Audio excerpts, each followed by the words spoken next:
Australia's news channel. This is National News with Jim Wayne.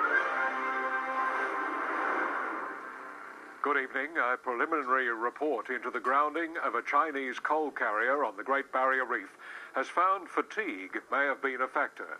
The Australian Transport Safety Bureau's initial investigation also shows the ship's crew neglected to change course as planned after taking a shortcut. 2 crew members from the Shen Neng 1 have been freed on bail after facing court, charged with damaging the Barrier Reef Marine Park. On the night of the 3rd of April, the Shen Neng's first mate was at the helm. He'd only had 2 hours sleep in almost 2 days. With 68,000 tonnes of coal on board, fuelled by 975 tonnes of oil, the bulk carrier steamed towards the Douglas Shoal. By the time he realised, it was too late. The engineer came up, there was a whole range of things going on. So at round about the point that there should have been a change of course, there wasn't.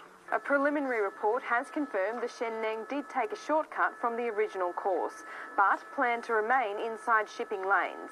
It would have kept the vessel in deep waters, but the GPS wasn't reset, putting her on a collision course with the Great Barrier Reef.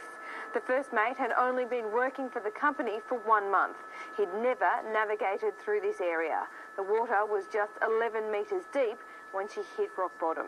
The Australian Transport and Safety Bureau will continue their investigation, looking at a number of factors, fatigue being the main one. We want to look at bridge resource management, which is how people interact on the bridge. We look at the human factors, what was going on here in terms of fatigue, distraction and everything else, and we'll come to the best view as to what was going on. 4 tonnes of oil leaked from the Shen Neng 1 and washed up on nearby beaches. A 3-kilometre-long hole remains in the coral. Experts say it'll take decades to repair. The Shen Neng 1 is now likely to return to Gladstone so the coal can be unloaded. Both the ship's captain and the first mate have appeared in court today. They've been granted bail and will not be required to appear at the next hearing set down for June. Laura Jays, Sky News, Brisbane. And Laura joins me now from Brisbane. Laura, fatigue seems to be the major factor in this accident.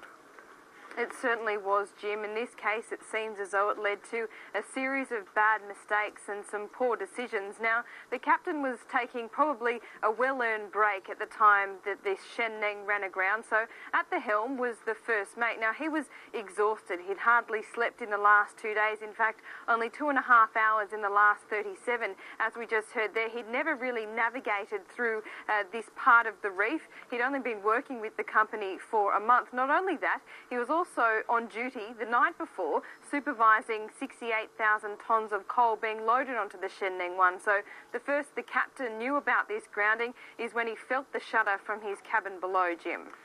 This is only a preliminary report. When will the final report be handed down?